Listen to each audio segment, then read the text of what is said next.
আয়নাঘর থেকে মুক্তি পেয়েছেন বরখাস্ত হওয়া ব্রিগেডিয়ার জেনারেল আব্দুল্লাহিল আমান আজমি ও ব্যারিস্টার আহমদ বিন কাশেম আরমান।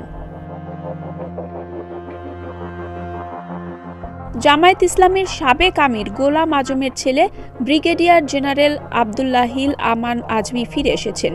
জামায়াত ইসলামীর ভেরিফাইড ফেসবুক পেজের পোস্ট থেকে এই তথ্য নিশ্চিত করা হয়। ফাঁসির দণ্ডপ্রাপ্ত জামায়াতে ইসলামীর নেতা মীর কাশেম আলীর ছোট ছেলে মীর আহমেদ বিন কাশেম 2016 সালের 9 আগস্ট নিজ বাসা থেকে তাকে ধরে নিয়ে যায় আইন শৃঙ্খলা রক্ষা বাহিনীর সদস্যরা। এরপর আর আনুষ্ঠানিকভাবে তার হদিস পাওয়া যায়নি। গেল রাতে পরিবারের কাছে ফিরে এসেছেন তিনি। আয়নাঘরে প্রচুর লোক আছে বলে জানিয়েছেন সেখান থেকে মুক্তি পাওয়া ভুক্তভোগীরা।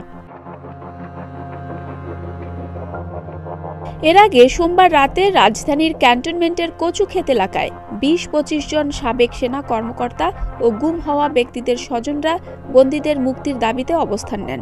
তাদের দাবি ছিল আয়নাঘরে অনেক মানুষকে অন্যায়ভাবে বন্দী করে রাখা হয়েছে, তাদের অক্ষত অবস্থায় হস্তান্তর করা না পর্যন্ত তারা ঘরে ফিরবেন না।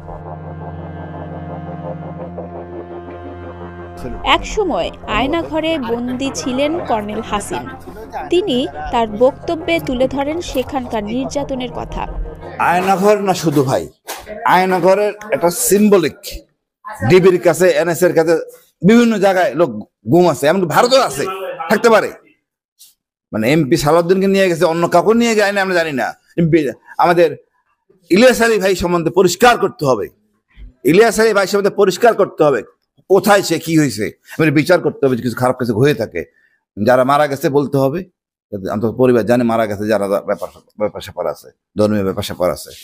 সুতরাং সবাইকে থাকতে হবে, কোনো ওইসব আদে বাদে জিনিস চলবে না। আমি বলছি পেতাত্তা সরকারের যারা আছে এরা কেউ থাকবে না, এদের নিয়ে কোনো আলোচনা নাই।